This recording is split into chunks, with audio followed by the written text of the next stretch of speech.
24 News, merci de nous rejoindre pour cette nouvelle édition. Tout de suite, les titres de l'actualité. À la une ce soir, de violents raids américains ciblant les groupes Houthis au Yémen font au moins une trentaine de martyrs et des dizaines de blessés, dont des femmes et des enfants. Donald Trump menace de frapper l'Iran. Téhéran promet de riposter à toute attaque avec des réponses appropriées, résolues et définitives.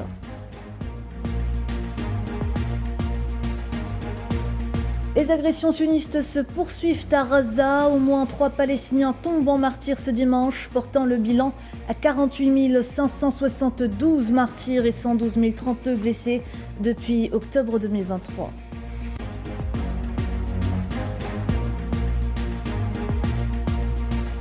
Crise entre Alger et Paris, la France continue de s'enfoncer dans sa mauvaise foi et accuse l'Algérie de profiter de prétendues aides françaises et de ne pas respecter les accords signés entre les deux pays. Bruno Retailleau, figure emblématique de la fachosphère, n'a jamais hésité à relayer des rhétoriques aussi fausses qu'invraisemblables. Et enfin, le Merzan viole une nouvelle fois le droit international humanitaire. Le Front Polisario condamne fermement l'expulsion par l'occupation marocaine d'une délégation de l'Association internationale des avocats du Sahara occidental en visite à l'Aïon occupée. Bonsoir à toutes et à tous. Les yeux sont rivés sur le Yémen. Au moins 31 personnes sont tombées en martyrs et plus d'une centaine ont été blessées samedi soir, selon le ministère yéménite de la Santé, dans des frappes américaines censées cibler le groupe Houthi. Ces dernières interviennent, selon Washington, je cite, après des menaces Houthi contre le commerce maritime auxquelles Donald Trump avait promis de répondre. Je vous propose justement d'écouter ces témoignages. Ce qui s'est passé hier est un crime majeur, le plus grave commis contre le citoyen Cheikh Misfer Abdullah Naqa. Des martyrs sont tombés, d'autres ont été blessés, ainsi que 2 enfants et un garçon et une fille ont disparu sous les décombres. Cet Américain ne cible que les civils qui n'ont rien à voir avec quoi que ce soit, mais nous sommes prêts à les affronter.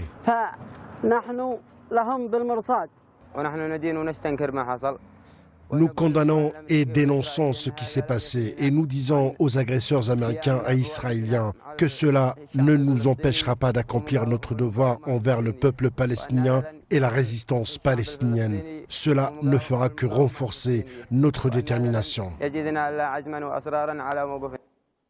Et dans un message sur son réseau social Truth Social, le président américain Donald Trump a également demandé à l'Iran d'arrêter immédiatement son soutien aux Houthis qui contrôlent de larges pans du Yémen, dont la capitale Sanaa, déclarant que si l'Iran menaçait les États-Unis, l'Amérique les tiendra pleinement responsables et ne sera pas indulgente. Fin de citation.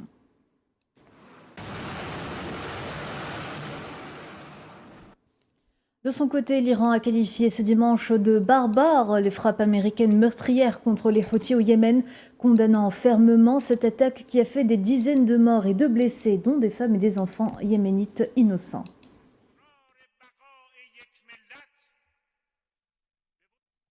Téhéran qui a averti ce dimanche être prête à riposter à toute attaque après les menaces lancées par le président américain Donald Trump. Dans une déclaration faite à la télévision d'État, le chef des gardiens de la révolution, Hossein Salami, a ajouté que l'Iran ne cherche pas la guerre, mais si quelqu'un le menace, il donnera des réponses appropriées, résolues et définitives.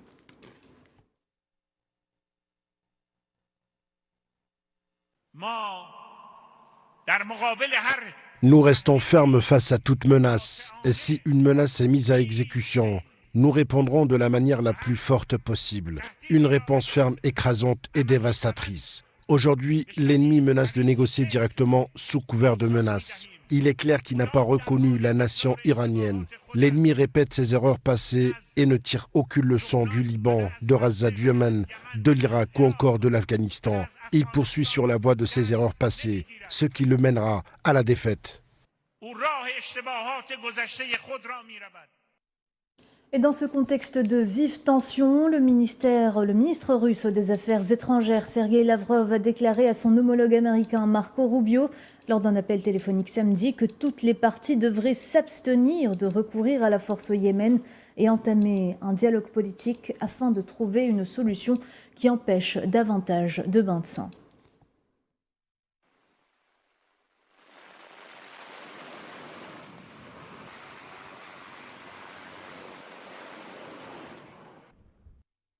On ouvre le dossier palestinien à présent. 3 civils, dont un enfant, sont tombés en martyrs et 10 autres ont été grièvement blessés dans des bombardements sionistes qui ont ciblé différentes zones de la bande de Gaza.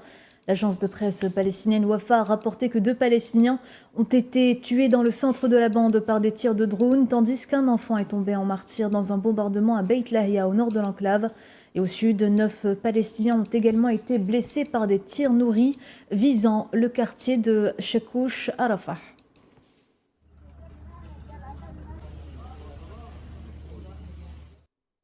On en parlait tout à l'heure en titre, la liste des victimes du génocide sioniste à Gaza continue de s'allonger malgré l'entrée en vigueur il y a 3 mois d'un accord de trêve.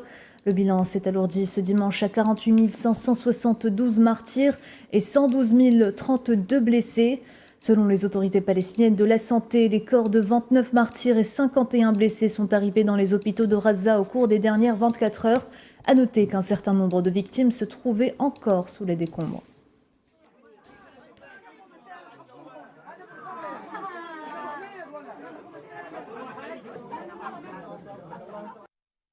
Le Hamas a posé ce dimanche ses conditions pour enclencher le processus de libération d'un captif américain et la remise des corps de 4 autres captifs. Pour ce faire, le mouvement de résistance a exigé l'ouverture du point de passage de Rafah, l'entrée de l'aide dans la bande de Gaza et une prolongation du cessez-le-feu d'environ 2 mois. Le mouvement a également demandé une transition directe vers les négociations de la deuxième phase de trêve qui implique une cessation permanente des hostilités.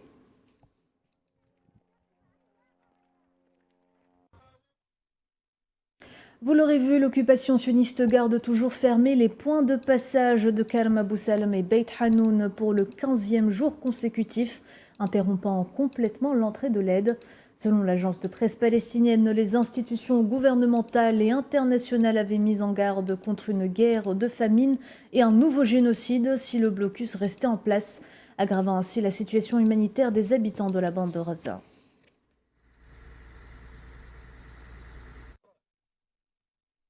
Les conséquences du blocus des aides commencent à se faire lourdement ressentir dans la bande.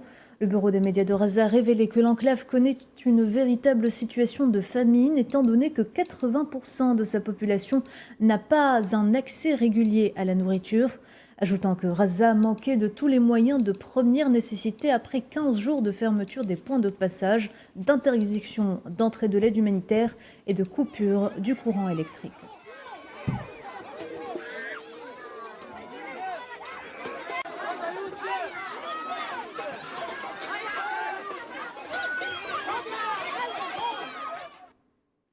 Et malgré la faim, l'épuisement et les conditions de vie précaires, les Palestiniens de Gaza continuent de se montrer forts et résilients.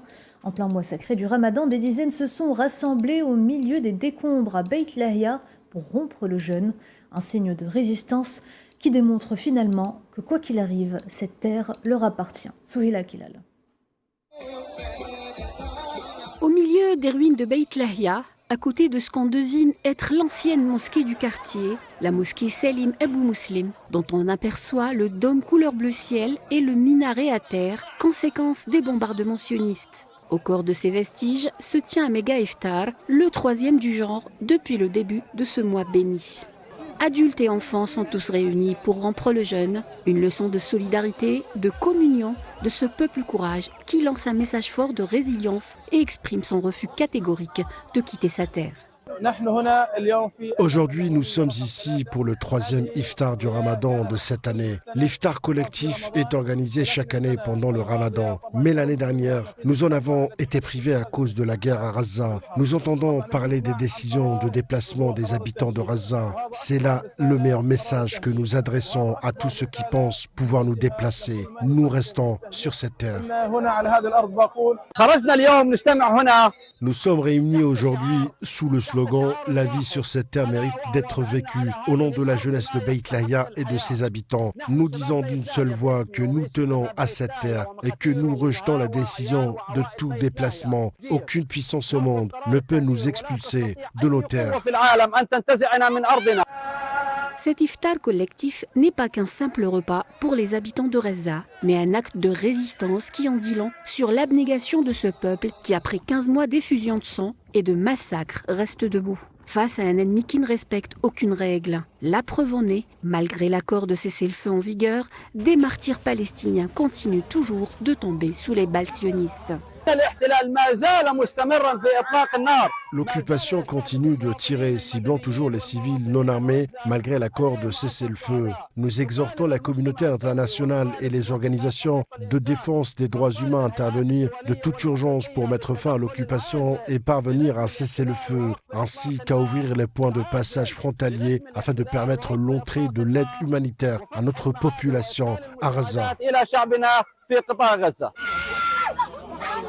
Samedi, une dizaine de Palestiniens, dont 3 journalistes locaux, ont été tués dans une frappe aérienne sioniste qui a ciblé un véhicule à Beit Lahia. Les occupants du véhicule étaient en mission pour une association caritative. Ils étaient accompagnés par une équipe de journalistes au moment de l'attaque. Cet acte reflète à lui seul les intentions sournoises de l'entité sioniste qui veut empêcher l'arrivée de la moindre aide à Gaza intramuros. En d'autres termes, laisser Gaza et ses enfants mourir sans la moindre assistance. En ces jours d'année occupée, l'occupation sioniste a intensifié son agression ininterrompue contre le gouvernorat de Tulkarm et son camp, incendiant un certain nombre de maisons dans le camp de Nour Shams. Le centre d'information palestinien a rapporté que les forces d'occupation ont lancé une campagne de raids et d'arrestations dans divers quartiers de Tulkarm, forçant les habitants à fuir. Tandis qu'à Jenin, l'occupation sioniste a fait exploser des maisons dans le camp de la ville et forcé plus de 20 000 résidents à se déplacer.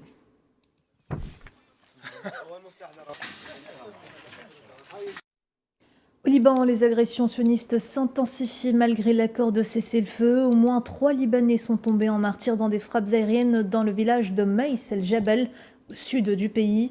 Il s'agit, selon l'agence de presse libanaise, de la 3e attaque sioniste contre la région en seulement 24 heures, après celle menée contre les villages de Yatar et de Burj el-Moulouk.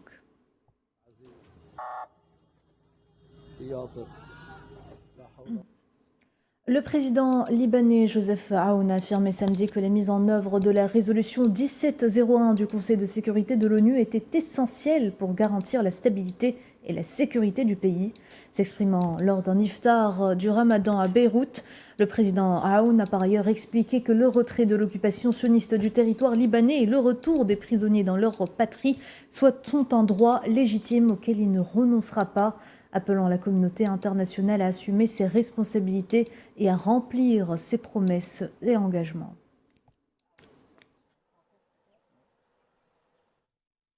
Crise entre Alger et Paris, l'extrême droite française, toujours en quête de bouc émissaire, a trouvé un nouveau cheval de bataille, accusé l'Algérie de profiter de prétendues aides françaises et de ne pas respecter les accords signés entre les deux pays.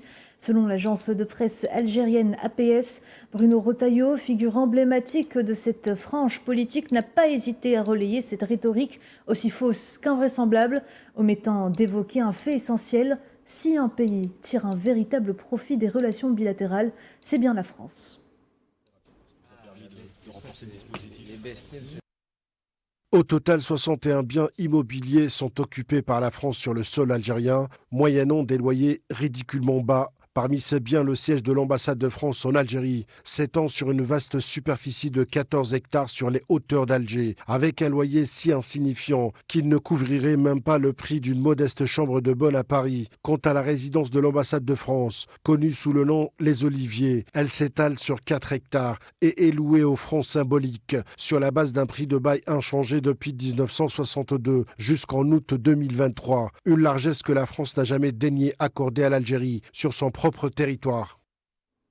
Situation en Libye, le président du Conseil présidentiel libyen, Mohamed El-Manfi, a souligné que les priorités de l'étape actuelle sont la préservation et le maintien de la stabilité et l'unification des forces de sécurité militaires sous l'autorité civile. Mohamed El-Manfi a également souligné l'ampleur des défis auxquels la Libye est confrontée, notamment notant qu'ils affectent la stabilité et l'avenir du pays. Il a par ailleurs renouvelé sa conviction qu'un référendum transparent sur des questions controversées est le moyen le plus rapide d'atteindre les élections. Immigration clandestine, le gouvernement libyen d'unité nationale a réitéré son rejet catégorique de toute tentative d'installation de migrants illégaux sur son territoire. Lors d'une réunion d'urgence, le ministre libyen de l'Intérieur, Ahmed Tarabelsi, a appelé à prendre très au sérieux la question des frontières, à renforcer la coopération internationale et à accélérer les programmes de retour volontaire des migrants, annonçant par là même la création d'une force de sécurité spécialisée pour protéger les frontières libyennes.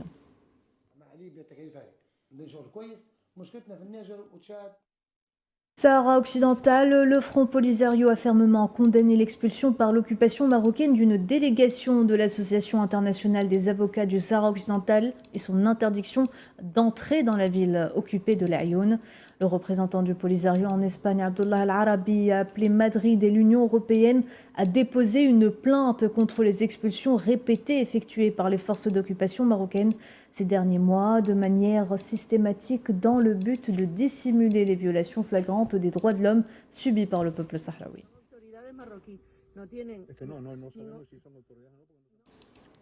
Et au Maroc, des militants ont confirmé que les autorités du Merzen utilisent la corruption et les pots de vin pour contrôler la société, apprivoiser les élites et élargir la base de la tyrannie. En marge d'un colloque anticorruption samedi soir à Casablanca, le président de l'Association marocaine pour la protection des deniers publics, Mohamed El-Rloussi, a déclaré que les forces de gauche et démocratiques affrontent le régime avec une combinaison d'arrestations et de pots de vin. On l'écoute.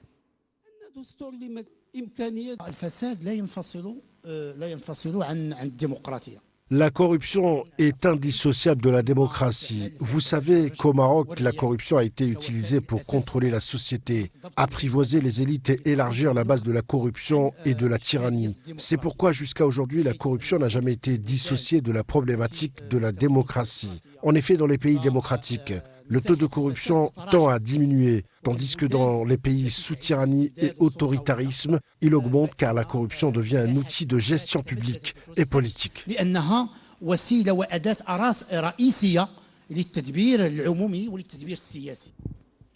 Guerre au Soudan, des sources militaires soudanaises ont révélé que ces forces ont pris le contrôle de plusieurs quartiers du centre de Khartoum et ont ciblé pour la première fois le palais présidentiel avec des drones. Les médias internationaux ont rapporté, citant des sources sur le terrain, que l'armée a également repris la ville d'Abu Arif dans l'état du Sennar au Soudan du Sud.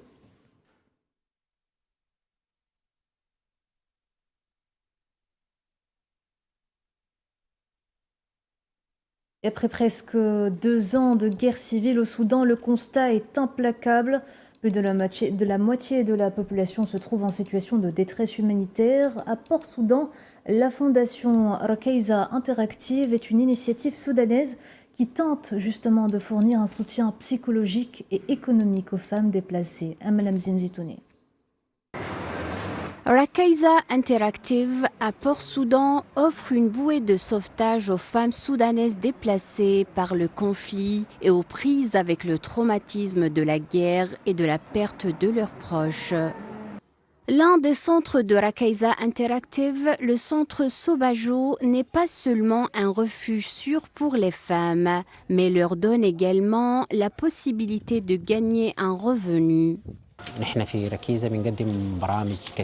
Chez Rakaiza, nous proposons de nombreux programmes et sommes fiers de notre initiative. Le centre Sobajo est l'une des initiatives de l'organisation Rakaiza. Sobajo offre aux femmes une réelle opportunité de gagner leur vie et de devenir autonomes, ce qui améliore non seulement leur niveau de vie, mais aussi la société dans son ensemble. L'idée a toujours été de leur apprendre non seulement un métier ou un art spécifique, mais aussi de les aider à se reconstruire une nouvelle vie qui leur permette de vivre différemment.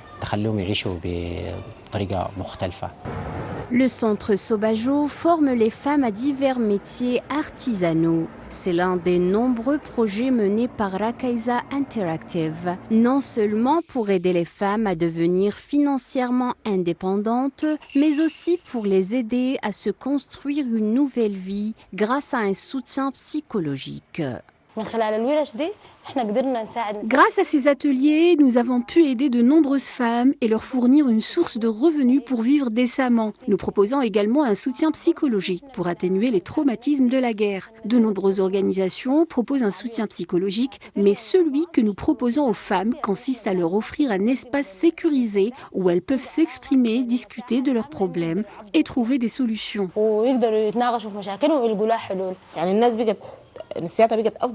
Nous nous sommes améliorés psychologiquement, le désespoir se lisait sur nos visages. Mais maintenant, grâce à cette organisation qui nous a permis de repenser nos vies, nous avons retrouvé un nouvel élan vital. Mia Mouawiya, une autre bénéficiaire du projet, soudanaise déplacée à l'intérieur du pays, affirme que le programme l'a aidée à surmonter la perte de certains membres de sa famille.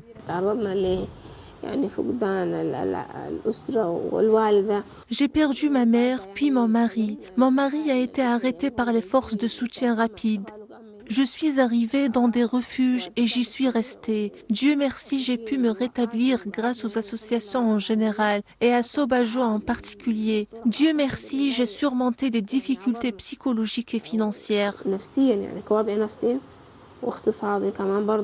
Le Soudan est en guerre depuis le début des combats en avril 2023 entre l'armée et les forces de soutien rapide. Cette guerre a provoqué une catastrophe humanitaire avec des déplacements massifs de la population et une famine généralisée. Conflit en Ukraine, la Russie continue de gagner du terrain. Le ministère russe de la Défense a annoncé la prise de 2 nouveaux villages dans la région de Koursk. Les troupes russes ont également, selon la même source, commencé des opérations de déminage dans les zones frontalières de Koursk pour rétablir une vie normale.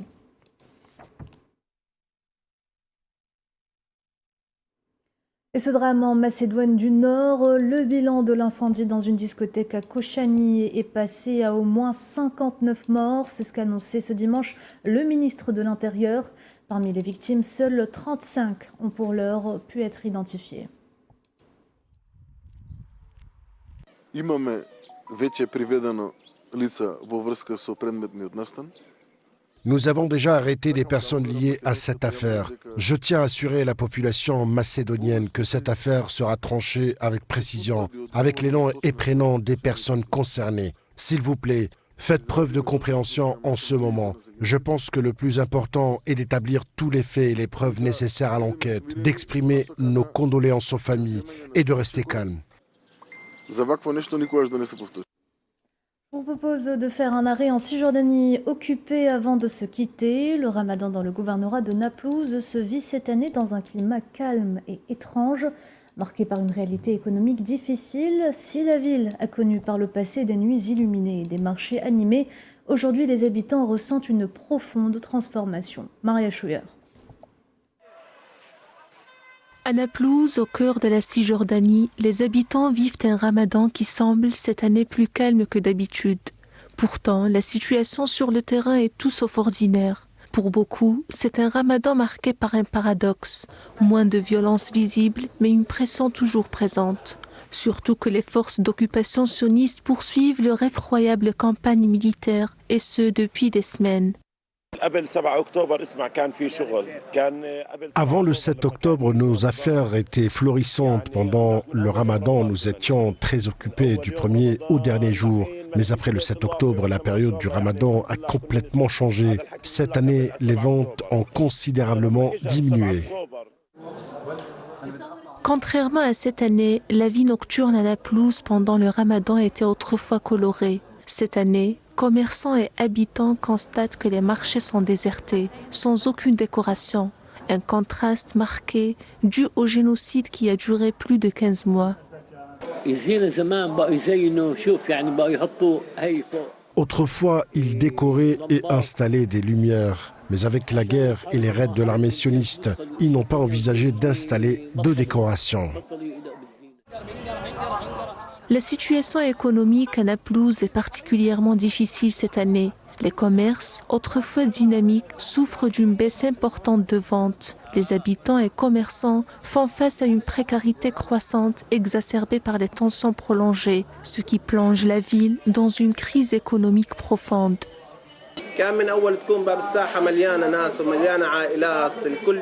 Autrefois, le marché était bondé de monde et de familles. Les familles se réunissaient et la situation économique s'améliorait. Le ramadan cette année est une très mauvaise période. Avant la guerre, nous organisions des soldes et des concours ainsi que des célébrations islamiques pendant le ramadan. Mais cette année, rien de tout cela ne se produit.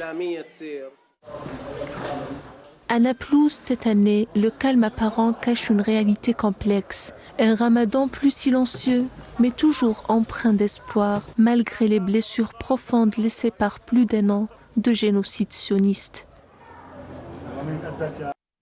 C'est la fin de cette édition. Merci de l'avoir suivi. L'actu continue sur Al 24. À demain.